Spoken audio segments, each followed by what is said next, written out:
Isu tentang hukum Allah sering menimbulkan perdebatan. Ada yang berpendapat bahwa 10 hukum, termasuk Sabat, telah dipaku di kayu salib dan tidak lagi relevan. Namun, apakah benar demikian? Mari kita teliti berdasarkan firman Tuhan dan mendapatkan penjelasan terhadap persoalan ini. Bukankah Alkitab mengatakan hukum telah dipaku di kayu salib sebagaimana yang disebutkan di dalam Kolose 2 ayat 14? Tidakkah ini bermakna 10 hukum termasuk Sabat telah dihapuskan? Sememangnya ini merupakan soalan yang sangat relevan.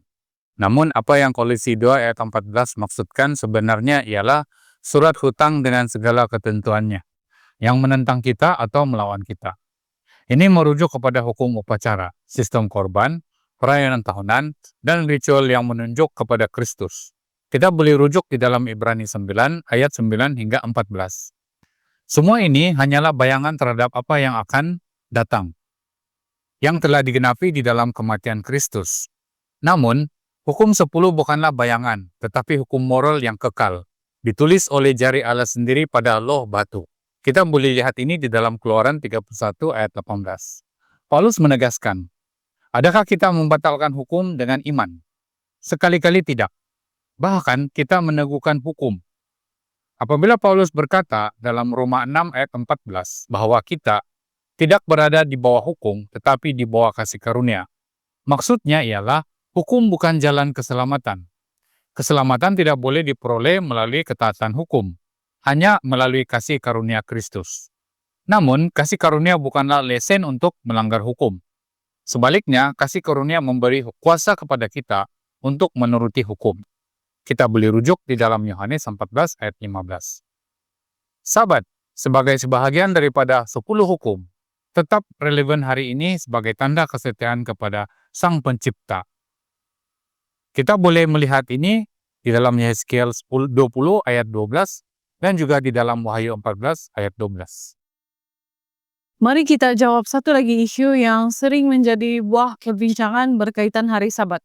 Jika Kristus telah menggenapi hukum, mengapa orang Kristen masih perlu memelihara Sabat?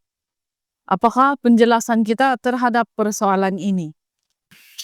Yesus datang bukan untuk menghapuskan hukum, tetapi untuk menggenapinya dengan sempurna.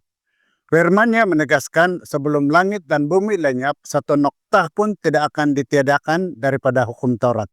Ini dalam Matius 5 ayat 18.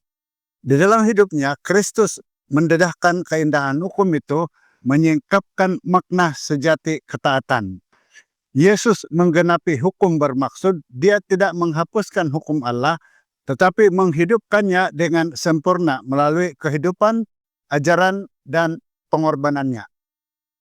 Jadi dia menunjukkan makna sejati pada hukum bukan sekadar aturan luaran, melainkan prinsip kasih Allah, kasih kepada Allah dan sesama, serta meneguhkan kuasa hukum dalam hidup orang percaya. Sabat bukanlah tradisi sementara, tetapi satu anugerah sejak permulaan dunia. Ini di dalam Kejadian 2 ayat 1 hingga 3. Ia ditetapkan bukan hanya untuk bangsa Yahudi, tetapi untuk seluruh umat manusia. Markus 2 ayat 27. Dan dalam perjanjian baru, umat Tuhan tetap setia memelihara hari Sabat. Ini terdapat di dalam Kisah Para Rasul 13 ayat 42 hingga 44 dan Kisah 16 ayat 13. Kitab Wahyu juga menyatakan Sabat sebagai meterai Allah pada akhir zaman. Ini di dalam Wahyu 7 ayat 2 dan 3, Wahyu 14 ayat 12. Maka salib Kristus tidak pernah menghapuskan Sabat. Sebaliknya, dia meninggikan hukum Allah dan meneguhkannya sebagai perjanjian kekal antara Tuhan dan umatnya. Sebahagian orang berpegang bahwa setiap hari adalah sama kudus bagi orang Kristen. Mereka menggunakan Roma 14 ayat 5 untuk menyatakan bahwa kita tidak perlu terikat pada satu hari tertentu karena semua hari adalah milik Tuhan. Tetapi apakah benar maksud ayat ini? Mari kita teliti bersama maksud sebenar ayat ini. Mari kita dengar penjelasan bagi soalan yang pertama. Tidakkah Paulus berkata setiap orang boleh menganggap semua hari itu sama saja? Roma 14 ayat 5. Bukankah ini bermakna orang Kristen bebas daripada kewajiban untuk memelihara Sabat? Sememangnya, ayat di dalam Roma 14 ayat 5 sering disalah tafsir. Dalam konteksnya, Paulus berbicara tentang hari-hari perayaan dan puasa yang diperdebatkan di kalangan Kristen Yahudi dan juga Kristen bukan Yahudi. Orang yang baru menjadi umat percaya. Isu yang dibincangkan bukanlah Sabat hari ke-7 yang berasal dari penciptaan, tetapi hari-hari khusus yang bersifat pilihan dan juga tradisi. Paulus menekankan kebebasan hati nurani dalam perkara yang bukan bersifat perintah kekal. 10 hukum, termasuk Sabat, tidak pernah dipersoalkan oleh Paulus.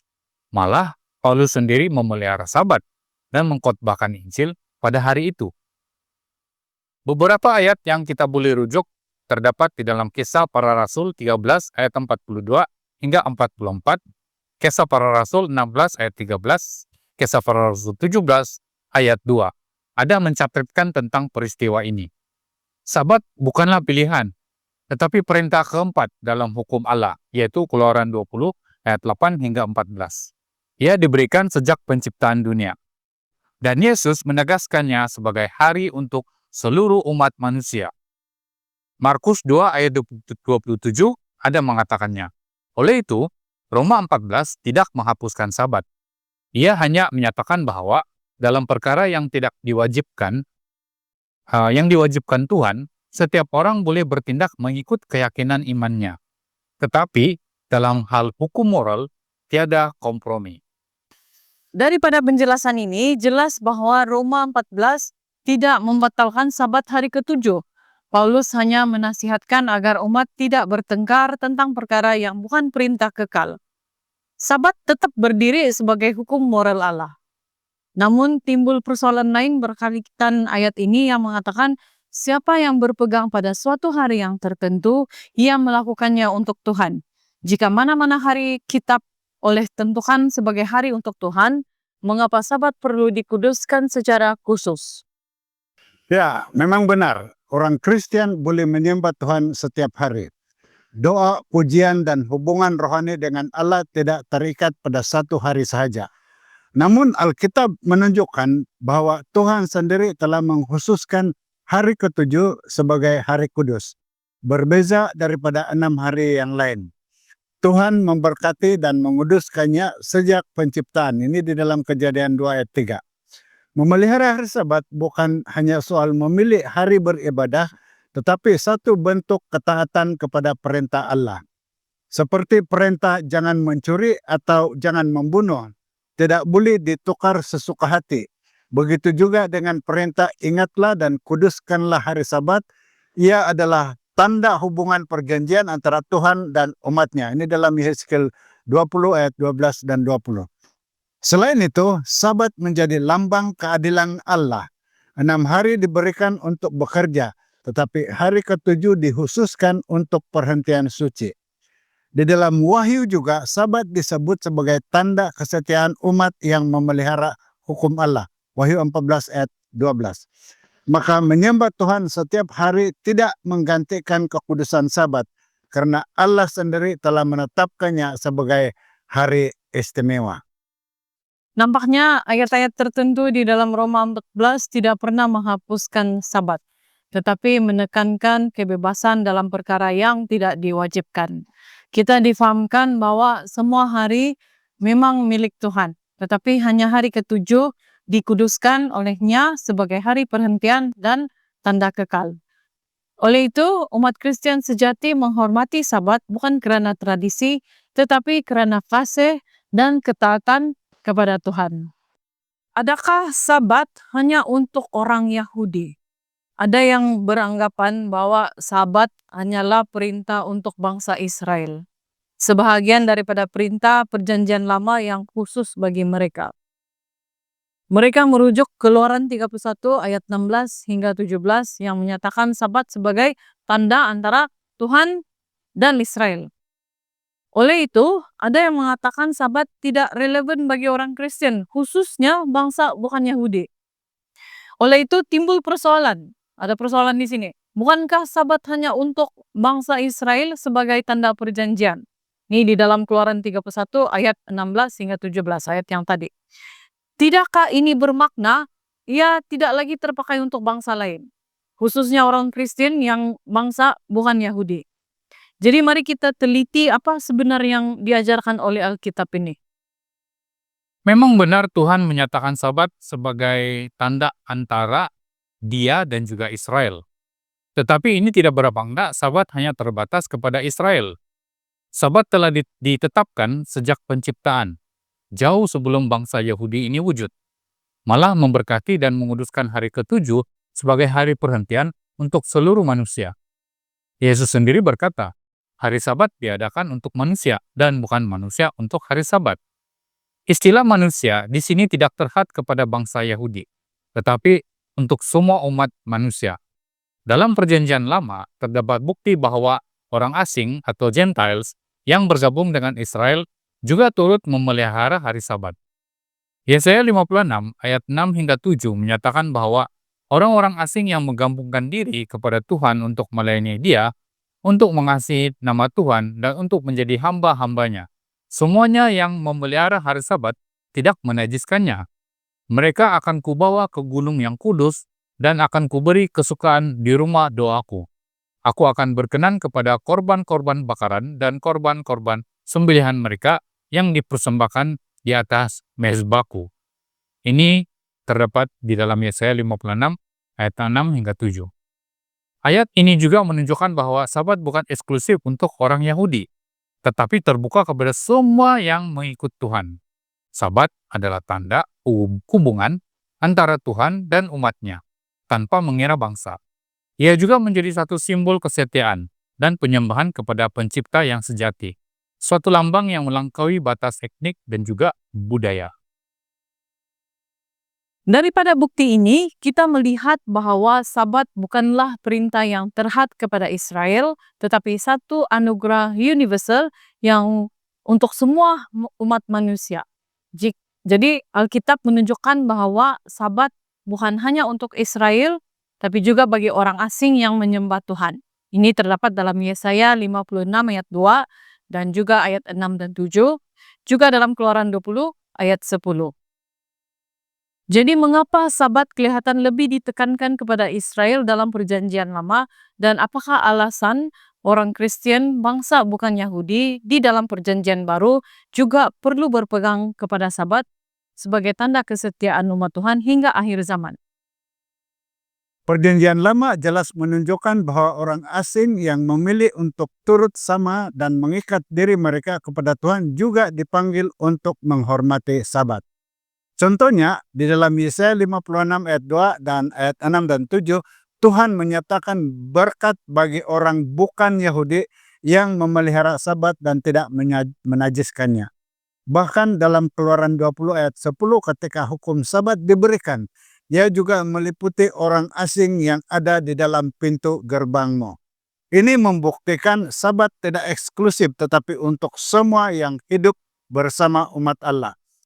Dalam Perjanjian Baru, prinsip ini terus dikuatkan. Umat Kristen bangsa bukan Yahudi memelihara Sabat bersama orang percaya Yahudi. Jadi Kisah Para Rasul 13 ayat 42 dan 44 menunjukkan bangsa bukan Yahudi meminta Paulus berkhotbah pada hari Sabat berikutnya. Ini membuktikan mereka memahami Sabat sebagai hari ibadah yang sah walaupun mereka itu bukan Yahudi.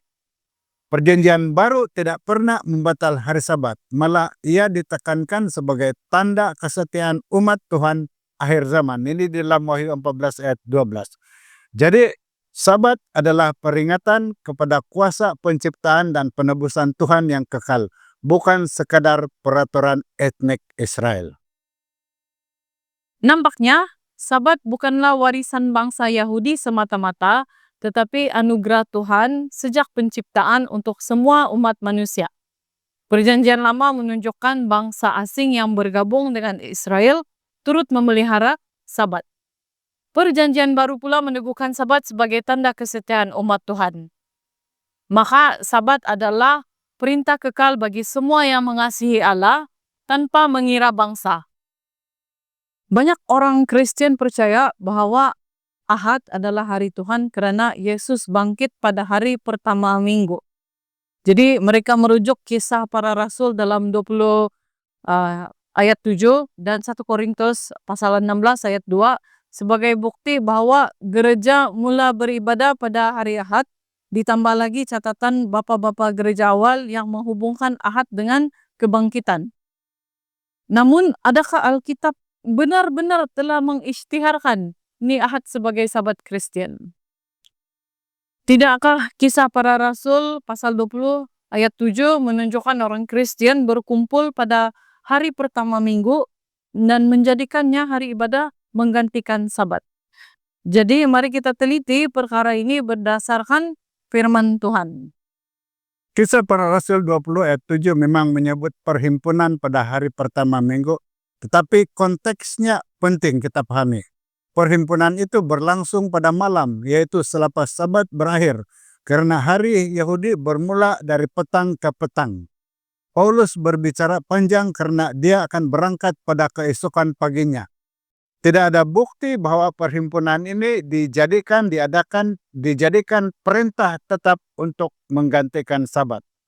Begitu juga dalam 1 Korintus 16 ayat 2. Paulus hanya menasihati supaya setiap orang menyisihkan persembahan pada hari pertama minggu di rumah masing-masing, bukan perhimpunan gereja. Jadi ayat ini berbicara tentang pengurusan keuangan, bukan perubahan hari ibadah. Sabat tetap hari ke-7 sebagaimana Yesus dan para rasul telah pelihara. Tidak ada satu pun ayat dalam Perjanjian Baru yang mengisytiharkan Ahad sebagai hari kudus. Perhimpunan pada hari pertama hanyalah catatan sejarah biasa, bukan perintah ilahi. Daripada pernyataan ini, jelas sekali bahwa Alkitab tidak pernah menetapkan Ahad sebagai hari ibadah pengganti Sabat. Namun ada persoalan lain, adakah kebangkitan Kristus pada hari Ahad memberikan alasan kukuh untuk menguduskannya sebagai hari Tuhan? Di mana jika Yesus bangkit pada hari Ahad, bukankah wajar kita menghormatinya sebagai hari Tuhan atau Sabat Kristen yang baru? Kebangkitan Yesus adalah peristiwa agung dalam sejarah keselamatan. Namun, Alkitab tidak pernah mengaitkannya dengan penggantian Sabat. Sebaliknya, kebangkitan Kristus dirayakan melalui upacara baptisan. Kita boleh lihat ini di dalam Roma 6 ayat 3 dan juga 4. Bukan melalui perubahan hari Sabat ataupun hari ibadah. Baptisan melambangkan kematian, penguburan, dan kebangkitan bersama Kristus. Itulah peringatan berdasarkan Alkitabiah, bukan Ahad. Yesus sendiri tidak pernah menyebut Ahad sebagai hari Tuhan.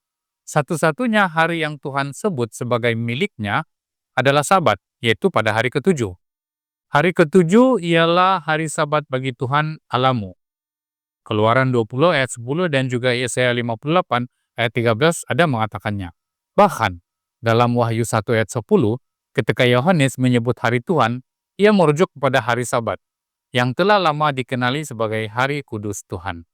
Lagipun, ketiga-tiga kitab Injil memberikan kesaksian bahwa Yesus adalah Tuhan atas hari Sabat. Matius 12 ayat 8 mengatakan bahwa karena anak manusia adalah Tuhan atas hari Sabat. Manakala Markus 2 ayat 28 juga mengatakan, jadi anak manusia adalah juga Tuhan atas hari Sabat. Begitu juga Lukas 6 ayat 5 berkata, katanya lagi kepada mereka, anak manusia adalah Tuhan atas hari Sabat.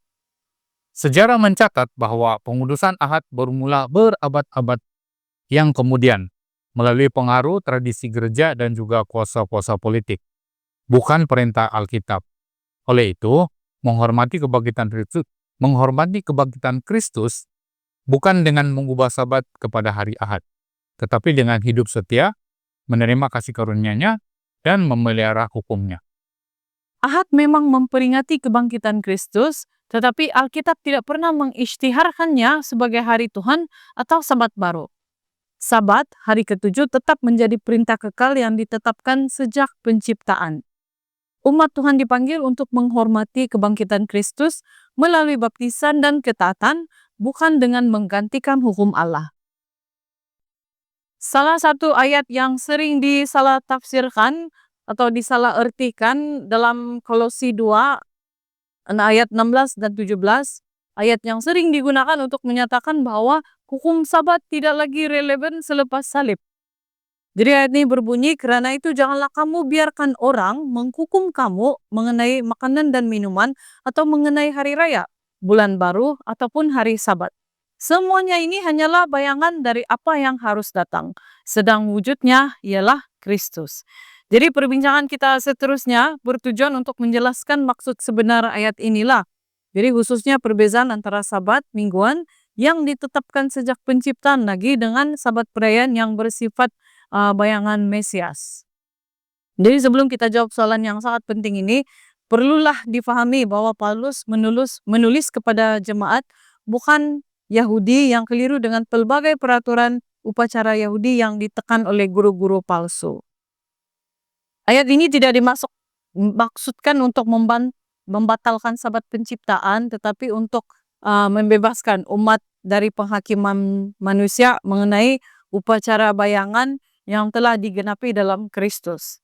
Jadi soalan yang kita akan jawab ialah, bukankah Kolose 2 ayat 16 dan 17 jelas menunjukkan bahwa Sabat tidak lagi wajib dipelihara selepas salib, karena Paulus berkata jangan ada yang menghakimi mengenai hari Sabat. Pandangan terhadap Kolose 2 ayat 16 dan 17 tidak boleh dipetik secara terpisah, tetapi mesti dilihat dalam konteks yang lebih luas. Paulus menulis kepada jemaat di Kolose yang sedang bergelut dengan campuran ajaran Yahudi dan amalan tradisi mereka. Dalam nasihatnya, Paulus menggunakan frasa hari raya, bulan baru, dan Sabat, satu ungkapan teknikal yang sering muncul dalam perjanjian lama. Kita lihat ini dalam 1 Tawarik 23 ayat 31, Hosea 2 ayat 11, Yehezkiel 45 ayat 17, dan Imamat pasal 23. Frasa ini menunjuk kepada sistem perayaan yang diatur mengikut kitaran tahunan, bulanan, dan mingguan. Semuanya termasuk dalam hukum upacara yang menunjukkan kepada Mesias yang akan datang. Namun perlu dibezakan bahwa Sabat mingguan bukan sebahagian daripada bayangan upacara itu. Ia berakar jauh lebih dalam karena ia ditetapkan sejak penciptaan dunia. Berulang kali kita petik Kejadian 2 ayat 2 dan 3. Sebelum adanya bangsa Israel, bahkan sebelum dosa masuk sekalipun. Paulus menegaskan bahwa bayangan yang dimaksudkan ialah upacara korban dan perayaan yang penggenapannya ditemui di salib Kristus. Ibrani 10 ayat 11. Sabat ketujuh sebaliknya adalah lambang kekekalan, peringatan penciptaan yang sempurna, dan tanda penebusan yang diberikan Tuhan. Keluaran 20 ayat 8 hingga 11, Ulangan 5 ayat 15. Oleh itu, Kolose 2 ayat 16 dan 17 bukanlah pembatalan Sabat penciptaan. Sebaliknya, ia menekankan bahwa kita tidak boleh dihakimi karena tidak mengikuti pelbagai Sabat upacara bayangan yang telah digenapi di dalam Kristus. Hingga akhir zaman, umat Tuhan masih dipanggil untuk menguduskan hari ketujuh sebagai tanda kesetiaan dan hubungan kekal dengan pencipta. Kita baca ini di dalam Yesaya 66 ayat 22 hingga 23. Jadi kesimpulannya ialah bahwa Kolose 2 ayat 16 dan 17 tidak menghapuskan Sabat penciptaan. Paulus hanya menegaskan bahwa upacara dan Sabat tahunan yang menjadi bayangan telah digenapi dalam Kristus. Sabat ketujuh tetap kekal sebagai perintah Allah dan tanda kesetiaan umatnya hingga berkekalan. Topik seterusnya ialah mengenai Yesus melanggar hari Sabat. Yesus sendiri yang melanggar hari Sabat. Isu mengenai Yesus dan hari Sabat sering menimbulkan perdebatan lah. Ada juga bahas-bahas. Dalam Yohanes 5 ayat 18, orang Yahudi menuduh Yesus melanggar Sabat. Bagi sesetengah pihak, ayat ini digunakan untuk mengatakan bahwa Yesus tidak lagi menganggap Sabat sebagai hukum yang wajib dipelihara, dan dengan demikian orang Kristen juga bebas daripada kewajiban tersebut. Jadi menurut ayat ini, adakah benar Yesus sendiri melanggar hukum Sabat? Seperti yang dikatakan dalam Yohanes 5 ayat 18. Yohanes 5 ayat 18 mencatat bahwa orang Yahudi menuduh Yesus melanggar Sabat karena dia menyembuhkan orang lumpuh pada hari itu. Namun, ini adalah tuduhan, bukan kenyataan Alkitab. Menurut hukum Allah, tiada larangan untuk berbuat baik pada hari Sabat. Yesus sendiri menegaskan, karena itu boleh berbuat baik pada hari Sabat. Matius 12 ayat 12. Orang Farisi telah menambah peraturan buatan manusia yang membuat makna pada hari Sabat itu menjadi kekangan dan juga sempit, menjadikannya suatu beban, bukan suatu berkat. Yesus menolak tafsiran sempit seperti itu. Jika benar Yesus melanggar Sabat, maka dia tidak lagi boleh menjadi juru selamat yang tanpa dosa. Tetapi Alkitab menegaskan dia hidup tanpa dosa. Oleh itu jelas bahwa Yesus tidak pernah melanggar hukum Sabat ciptaan Allah. Sebaliknya, dia mengembalikan Sabat kepada tujuannya yang asal, yaitu hari perhentian dan penyembahan. Tuduhan bahwa Yesus melanggar Sabat sama seperti tuduhan palsu yang lain yang dilemparkan kepadanya, termasuk tuduhan menghujat dan bersekutu dengan Beelzebul. Adventis menegaskan Yesus adalah Tuhan atas hari Sabat, maka dia berkuasa menunjukkan bagaimana Sabat seharusnya dipelihara. Penjelasan atas soalan pertama menekankan bahwa tuduhan bahwa Yesus melanggar Sabat hanyalah persepsi orang Farisi dan bukan kenyataan sebenar. Menurut Alkitab, Yesus tidak pernah melanggar hukum Allah. Sebaliknya, dia memperbetulkan tafsiran sempit oleh manusia yang membuat pemeliharaan Sabat itu satu beban. Jadi hal ini membawa kita ke soalan seterusnya. Yesus benar-benar melanggar Sabat. Adakah ini tidak membuktikan bahwa Sabat tidak lagi relevan bagi orang Kristen? Jika Yesus benar-benar melanggar Sabat seperti yang dikatakan, maka dia tidak mungkin juru selamat yang tidak berdosa karena kitab suci menegaskan bahwa upah dosa ialah maut. Roma 6 ayat 23. Dan hanya anak domba yang tidak bercacat celah dapat menebus manusia. 1 Petrus 1 ayat 19. Tetapi Alkitab memberi kesaksian bahwa Yesus tidak berdosa. Ibrani 4 ayat 15. Maka tuduhan bahwa dia melanggar Sabat adalah salah tafsir. Orang Farisi mendakwa Yesus melanggar Sabat karena dia menyembuhkan orang sakit dan membiarkan muridnya memetik gandum pada hari itu. Namun tindakan ini tidak melanggar hukum Allah, sebaliknya menyingkapkan kasih dan tujuan sejati Sabat, memberi kelegaan dan menyatakan belas kasihan. Yesaya 58 ayat 13 hingga 14. Yesus sendiri menegaskan bahwa Sabat diciptakan untuk manusia, bukan manusia untuk Sabat. Markus 2 ayat 27. Pernyataan ini menegaskan Sabat bukan beban hukum tetapi anugerah Tuhan bagi umat manusia. Seandainya Yesus benar-benar menghapuskan Sabat, pasti para murid dan gereja mula-mula tidak lagi mengamalkannya. Namun perjanjian baru mencatatkan bahwa selepas kematian dan kebangkitan Kristus, murid-murid tetap menguduskan hari Sabat. Kisah 13 ayat 42 hingga 44, Kisah 16 ayat 17 ayat 2. Kesimpulannya, Yesus tidak pernah menghapus hari Sabat. Sebaliknya, dia memurnikan pengertiannya, menunjukkan bahwa inti Sabat adalah penyembahan, perhentian rohani, dan belas kasihan, bukan satu ritual yang kosong. Tuduhan bahwa Yesus melanggar Sabat adalah salah tafsir terhadap teks dan sejarah. Yesus tidak menghapuskan Sabat, tetapi memulihkan maknanya yang sejati. Konflik dengan orang Farisi bukan mengenai perintah Allah, tetapi mengenai peraturan manusia. Sebagai Tuhan atas Sabat, Yesus menegaskan Sabat sebagai tanda kasih dan hubungan kekal antara pencipta dan ciptaannya. Isu mengenai kewajiban Sabat bagi bangsa bukan Yahudi sering dibahaskan, khususnya berhubung keputusan Council of Jerusalem dalam Kisah Para Rasul 15. Ada yang berpendapat jika Sabat itu penting, sudah tentu ia dimasukkan di dalam senarai syarat yang diberikan kepada bangsa-bangsa lain.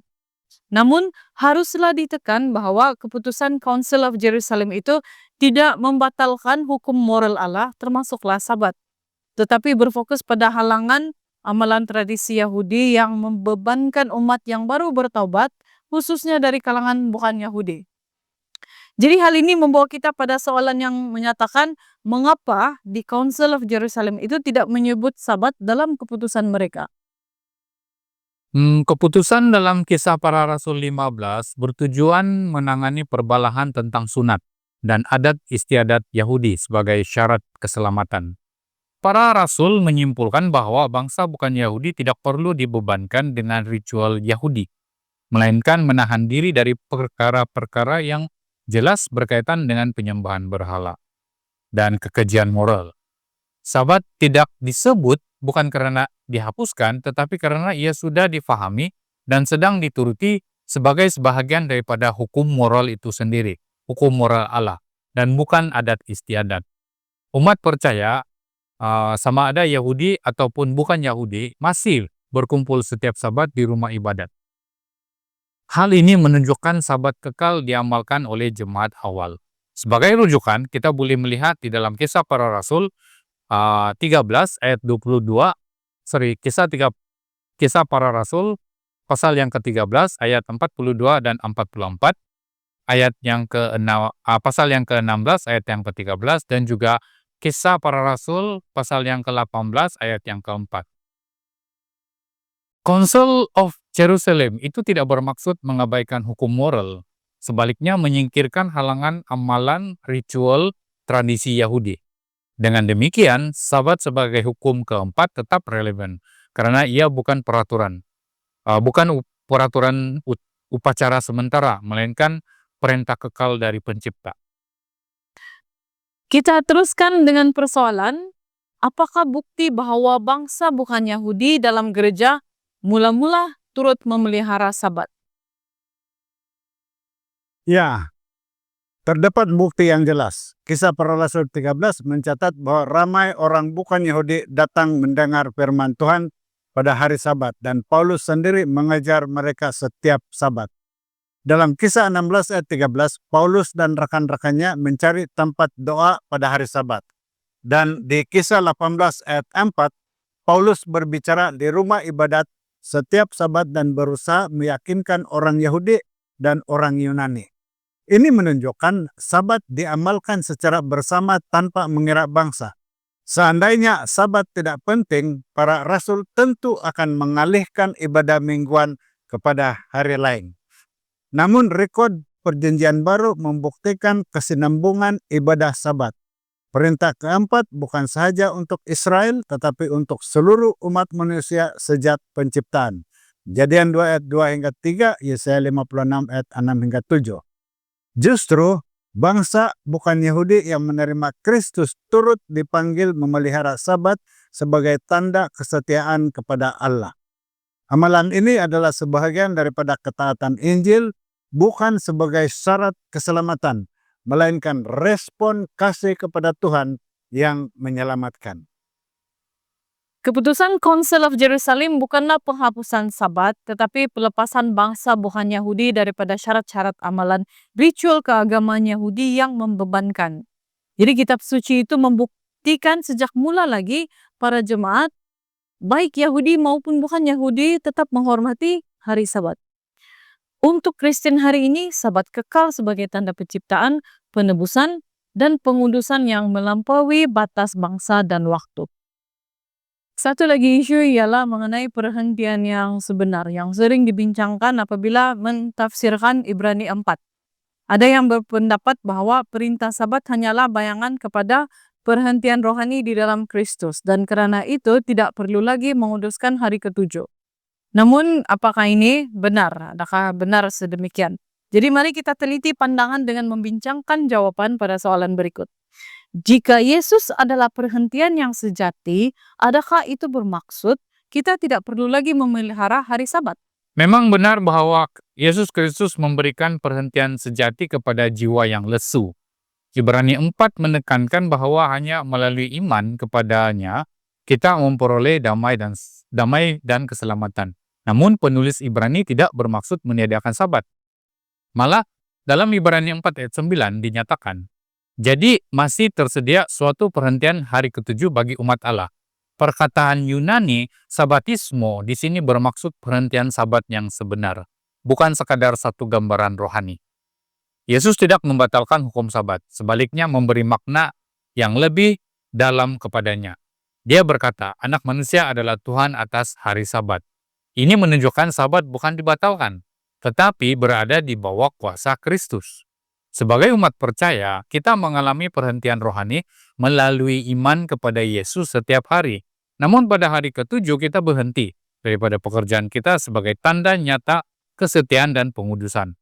Dengan demikian, Sabat itu menjadi tanda yang kelihatan tentang perhentian yang tidak kelihatan, yaitu perhentian dalam Kristus.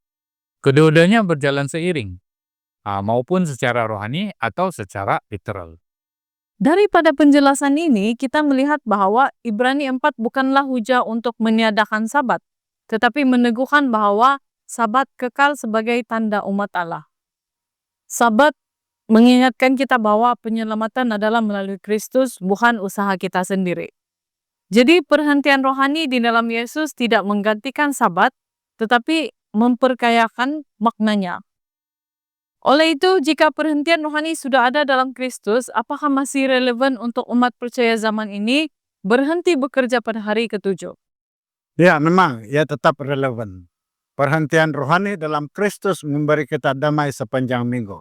Tetapi perhentian fisikal pada hari Sabat adalah perintah kekal dari Pencipta. Kejadian 2 ayat 2 hingga 3 menyatakan Tuhan menguduskan hari ketujuh sebelum wujudnya dosa, sebelum adanya bangsa Israel atau sebelum ada sistem upacara. Ini menjadikannya universal dan kekal. Kita memahami bahwa Sabat adalah tanda perjanjian antara Tuhan dan umatnya, Yehezkiel 20 ayat 12. Ia bukan sekadar upacara, tetapi meterai identiti kita sebagai umat yang disucikan olehnya. Dalam Wahyu 14 ayat 12, umat akhir zaman digambarkan sebagai mereka yang menurut hukum Allah dan iman kepada Yesus. Termasuk di dalam hukum itu ialah hari Sabat. Dengan berhenti bekerja pada Sabat, kita mengaku bahwa hanya Tuhan sumber kehidupan dan penyelamatan kita. Kita menolak kebergantungan pada usaha manusia dan mengakui kuasa Kristus sebagai pencipta dan penebus. Maka Sabat bukan sekadar pilihan, tetapi tanda ketaatan dan perhentian sejati yang menyeluruh, baik untuk jasmani, rohani, dan juga eskatologikal. Oleh itu, kita lihat bahwa Ibrani 4 menekankan dua perhentian secara rohani dalam Kristus setiap hari dan secara literal pada Sabat ketujuh. Jadi kedua-duanya melengkapi, bukan bercanggah. Kita melihat Sabat itu sebagai lambang nyata perhentian rohani dan sebagai persediaan bagi perhentian kekal di bumi yang baru. Topik perbincangan kita seterusnya sangat penting karena ia menyentuh tentang kedudukan hukum 10 perintah di dalam iman Kristen. Ada pandangan yang mengatakan 10 hukum hanya sebahagian daripada perjanjian lama, sama seperti korban dan perayaan tahunan, dan orang Kristen tidak lagi terikat dengan hukum ini, tetapi hanya kepada prinsip kasih. Jadi dalam perbincangan kita pada kali ini, kita akan menjawab dua persoalan yang sering timbul mengenai hal ini, dan kita mulakan dengan soalan yang ini, bukankah benar bahwa 10 perintah hanyalah sebahagian daripada hukum Musa, sama seperti korban dan perayaan tahunan yang telah berakhir di kayu salib? 10 perintah Tuhan tidak pernah boleh disamakan dengan sistem korban atau perayaan tahunan. Kitab suci sendiri memperlihatkan perbedaan yang begitu nyata. Korban dan perayaan hanyalah hukum bayangan, tanda sementara yang menunjukkan kepada Yesus Kristus, korban sejati yang sanggup menebus manusia dari dosa. Ini kita boleh rujuk di dalam Kolose 2 ayat 16 hingga 17 dan juga Ibrani 10 ayat 1. Namun 10 perintah berdiri di atas dasar yang jauh lebih agung. Ia tidak lahir daripada pena manusia ataupun tradisi bangsa, melainkan keluar dari suara Allah sendiri di Gunung Sinai dan ditulis dengan jarinya pada dua log batu yang kekal. Ini kita boleh rujuk di dalam Keluaran 31 ayat 18. Tindakan ini menyatakan keabadian hukum itu, bukan hukum sementara yang akan berlalu. Bahkan sebelum Sinai, prinsip hukum ini sudah hidup dalam hati umat manusia. Kain dipersalahkan karena membunuh saudaranya. Yusuf berpegang teguh menolak godaan perzinahan. Dan Sabat diingat sejak hari penciptaan apabila Allah memberkati dan menguduskannya. Semua ini menyingkapkan bahwa 10 perintah adalah hukum moral yang bersifat kekal, suatu pernyataan kasih dan juga kesucian Allah. Sebaliknya, korban dan perayaan hanyalah simbol yang mencapai puncak maknanya di kayu salib Kristus, lalu berakhir di sana. Tetapi firman Allah yang tertulis di batu kekal untuk selama-lamanya, sebagai cahaya yang menuntun umatnya di sepanjang zaman. Pencerahan ini menegaskan perbezaan mendasar antara hukum moral yaitu 10 hukum dan juga hukum upacara yaitu korban, perayaan, dan ritual. Jika semua hukum dianggap sama, maka larangan membunuh atau berzina pun sudah tidak relevan. Yang jelas bertentangan dengan Injil. Paulus sendiri berkata hukum itu kudus dan perintah itu juga kudus, benar dan baik. Ini dalam Roma 7 ayat 12.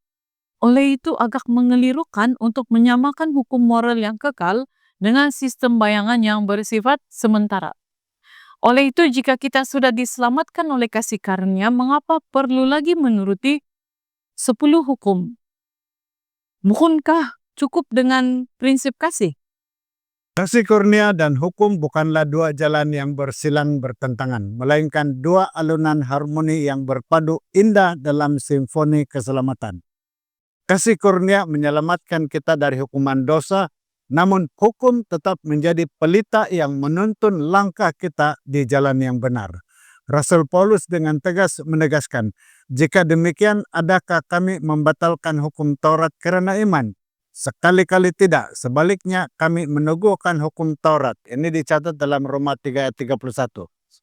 Jadi kasih adalah inti dari hukum bagaikan roh yang menghidupkan bentuknya. Matius 22 ayat 37 hingga 40. Namun kasih yang benar tidak berhenti pada kata-kata. Ia menjelma nyata melalui ketaatan kepada 10 perintah. Mengasihi Tuhan berarti mengerahkan hati hanya kepadanya, tidak menduakannya dengan berhala, tidak mempermainkan namanya yang kudus, dan setia mengingat Sabat sebagai tanda perhentian ilahi. Mengasihi sesama berarti memuliakan ibu bapa, menjaga kehidupan sesama, menjaga kesucian hubungan, menghormati hak milik orang lain, berbicara dalam kebenaran, dan menahan diri daripada keinginan yang menodai hati. Kasih tanpa hukum hanyalah bayangan yang kabur tanpa bentuk, sementara hukum tanpa kasih hanyalah kerangka kaku tanpa jiwa. Tapi di dalam Yesus Kristus, keduanya berpadu sempurna. Kasih karunia memberi kita kuasa untuk taat menuruti hukum, dan hukum memberi arah agar kasih tidak tersesat. Di salib kita menemukan rahasia keindahan ini. Diselamatkan oleh kasih dan dibimbing oleh hukum, sehingga hidup kita menjadi cerminan kasih Allah yang sejati. Kesimpulannya, pandangan yang menyamakan 10 hukum dengan hukum korban dan perayaan tahunan tidak sesuai dengan ajaran Alkitab. 10 hukum tetap kekal sebagai standar moral Allah, sementara korban dan bayangan upacara yang telah digenapi dalam Kristus. Jadi sebagai orang Kristen kita dipanggil untuk hidup dalam kasih karunia, tapi kasih itu menegakkan, bukan membatalkan hukum Allah. Dengan demikian, kasih dan hukum berjalan seiring menuntun kita kepada kehidupan kudus yang memuliakan Tuhan. Isu mengenai perubahan hari kebaktian dari hari Sabat kepada hari Ahad telah lama menjadi bahan perdebatan dalam kalangan umat Kristen. Ramai berhujah bahwa sejak abad kedua, para bapak gereja awal sudah konsisten beribadah pada hari Ahad, dan ini dianggap bukti bahwa Sabat telah ditinggalkan sebagai tradisi Yahudi. Namun kita menekankan bahwa kebenaran Alkitabiah tidak boleh diukur berdasarkan tradisi manusia, tetapi mesti berpandukan firman Tuhan yang tidak berubah. Firman Tuhan mengajar bahwa hukum keempat tentang Sabat adalah sebahagian daripada 10 perintah Allah yang kekal. Hal ini membawa kita ke soalan seterusnya, bukankah bukti sejarah menunjukkan bahwa sejak abad kedua, gereja sudah beribadah pada hari Ahad? Seperti yang ditulis oleh Justin Martyr dan Ignatius. Tidakkah ini bermakna Sabat telah digantikan? Memang benar terdapat catatan para bapak gereja, yaitu para pemimpin yang awal, yang menyebut pertemuan pada hari Ahad.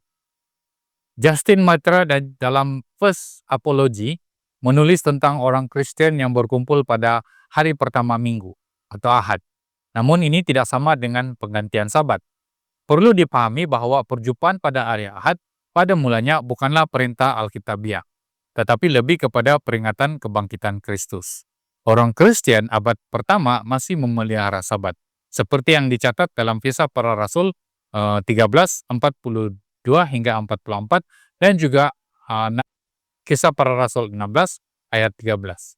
Paulus sendiri bukan saja orang Yahudi, bahkan bangsa bukan Yahudi, sama-sama beribadah pada hari Sabat. Peralihan kepada Ahad berlaku secara berperingkat-peringkat melalui pengaruh tradisi, tekanan politik Rom, dan juga sentimen anti-Yahudi selepas kehancuran Yerusalem. Maka kewujudan ibadah pada hari Ahad tidak membatalkan Sabat.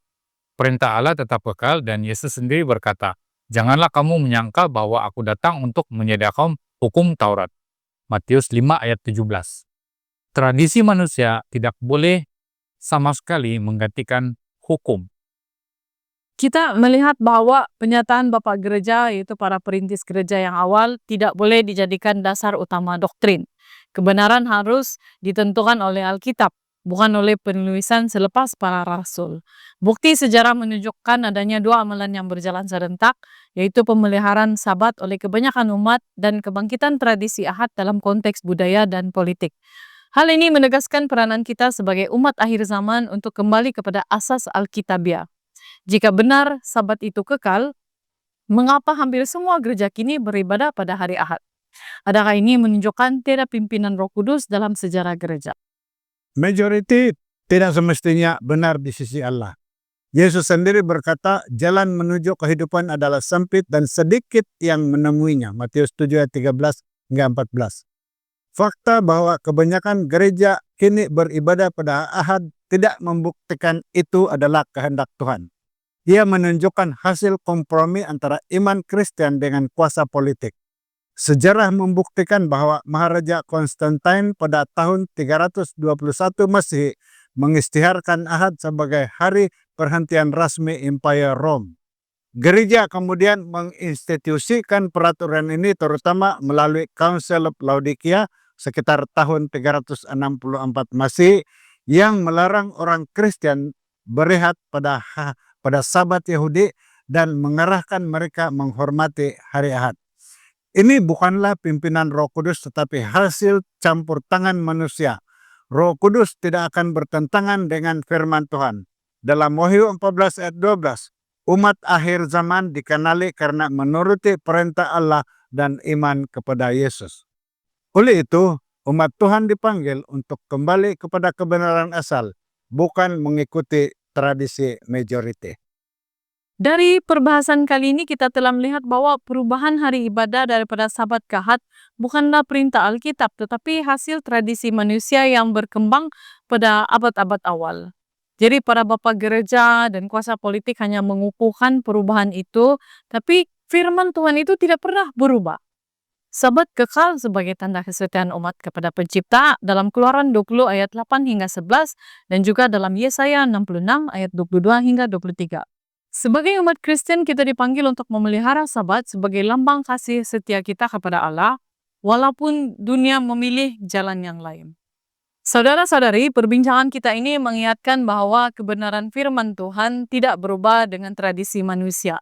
Marilah kita setia kepada Sabat ciptaan dan mengambil teladan sebagaimana Yesus dan para rasul sambil menantikan perhentian kekal di dalam Kristus. Teruslah berpegang pada firman yang hidup. Jangan lupa untuk tekan like, share video ini agar lebih ramai lagi yang akan mendapat berkat daripada perbahasan kami. Tuhan memberkati.